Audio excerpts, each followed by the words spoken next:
Hello guys, आज का जो हमारा टॉपिक है बहुत ज़्यादा इंपॉर्टेंट है। मैं प्रीवियस वीडियो में बोला था आपसे, तो यहाँ से क्वेश्चन श्योर आते हैं। पुस्तक मतलब कि जो बुक का नेम है, मतलब पुस्तक का नाम और उसका लेखक पूछ लिया जाता है आपको। तो इस चीज़ को डिस्कस करते हुए चलेंगे। देखिए, एसके के बुक में ऐसे तो बहुत सारे बुक हैं और लेखक हैं, तो इनका नाम याद करना आपको डिफ़िकल्ट होगा। तो मैं भी कुछ कैटेगराइज़ किया हूँ, मतलब जो प्रीवियस ईयर में आ चुके हैं या तो मेरा खुद का एक्सपीरियंस, उस बेस पे मैं आपको कुछ बताऊंगा।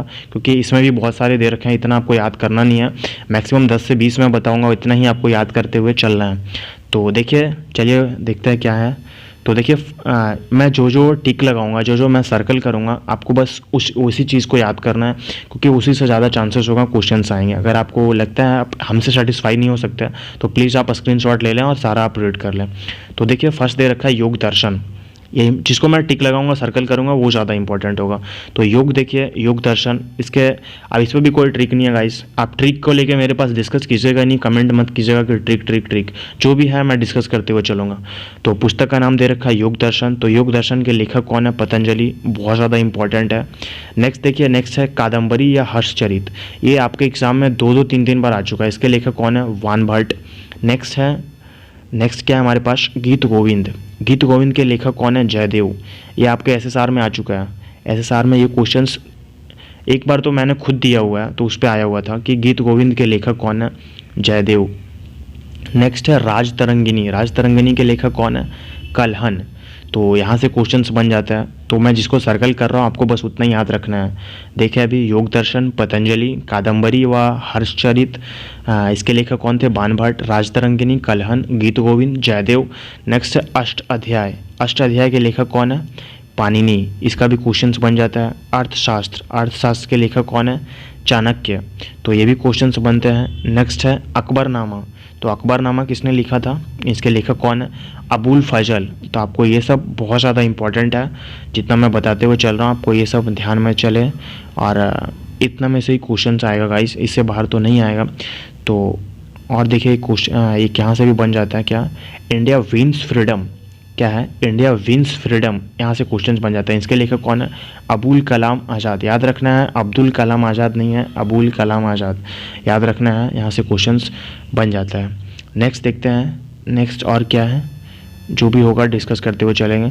नेक्स्ट और देखते हैं, जिसको मैं सर्कल करूँगा बस वहीं से क्वेश्चंस बनेंगे।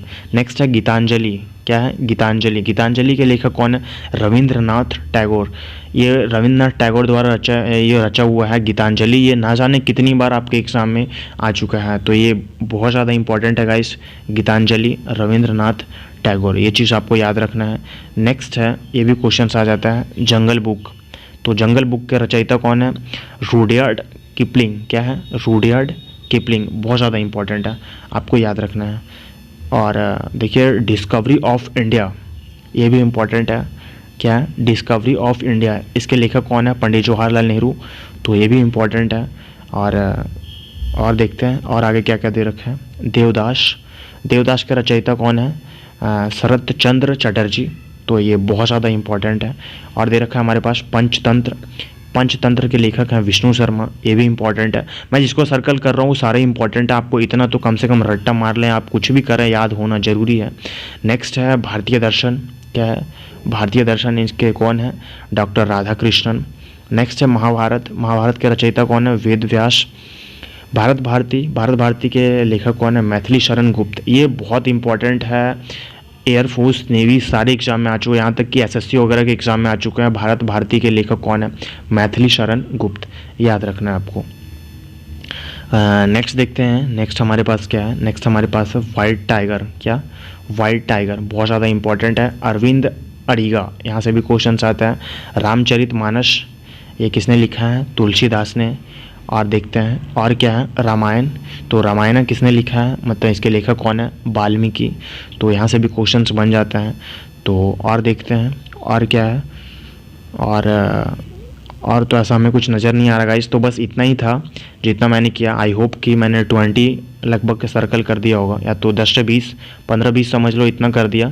इतना काफ़ी है। आप अगर इतना पुस्तक के लेखक का नाम जान रहे हैं तो एक होता है कि बेसिक्स आपका क्लियर है। इसी में से इसी के अंदर रिपीट होते रहता है, क्योंकि प्रीवियस ईयर में देखते हुए चल रहा हूँ। तो बस इसके अंदर ही रिपीट होते रहता है। तो इतना अगर कर लिए तो ठीक है, और अगर आपको लगता है इतने से सेटिस्फाई नहीं है तो देखिए मैं हटा दे रहा हूँ इस चीज़ को, आप स्क्रीनशॉट ले सकते हैं गाइस। तो देखिए नेक्स्ट टॉपिक जो हमारा है वो भी बहुत ज़्यादा इंपॉर्टेंट है, क्योंकि आप ये सब चीज़ देखे होंगे कि किसने कहा है, ये नारा किसने दिया है, तो ये बहुत ज़्यादा इंपॉर्टेंट है, यहाँ से आ जाता है। तो देखिए फर्स्ट क्या है, तुम मुझे अच्छी माताएं दो, मैं तुम्हें अच्छे राष्ट्र दूंगा।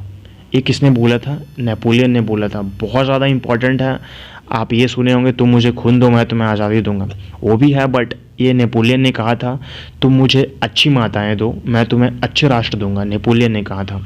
असंभव शब्द केवल मूर्खों के शब्दकोश में मिलता है, ये भी किसने बोला था? नेपोलियन ने बोला था। दिल्ली चलो, क्या दिल्ली चलो, एक ये नारा था। दूसरा नारा है तुम मुझे खून दो मैं तुम्हें आज़ादी दूंगा, सुभाष चंद्र बोस। तो देखिए गाइस, तुम मुझे खून दो मैं तुम्हें आज़ादी दूंगा, ये सुभाष चंद्र बोस। तो ये देखिए नॉर्मल सा, मतलब आप ऐसा समझ लें कि ये बहुत ज़्यादा पॉपुलर है, तो इससे क्वेश्चंस बनता नहीं है। ये मैंने क्वेश्चंस प्रीवियस ईयर में देखा हूँ कि दिल्ली चलो का नारा किसने दिया था, तो वो भी दिए थे सुभाष चंद्र बोस जी ने। नेक्स्ट देखते हैं, आज़ादी मेरा जन्मसिद्ध अधिकार है, मैं इसे पाकर रहूँगा। क्या है? आज़ादी मेरा जन्मसिद्ध अधिकार है, मैं इसे पाकर रहूँगा, बाल गंगाधर तिलक। बहुत ज़्यादा इंपॉर्टेंट है।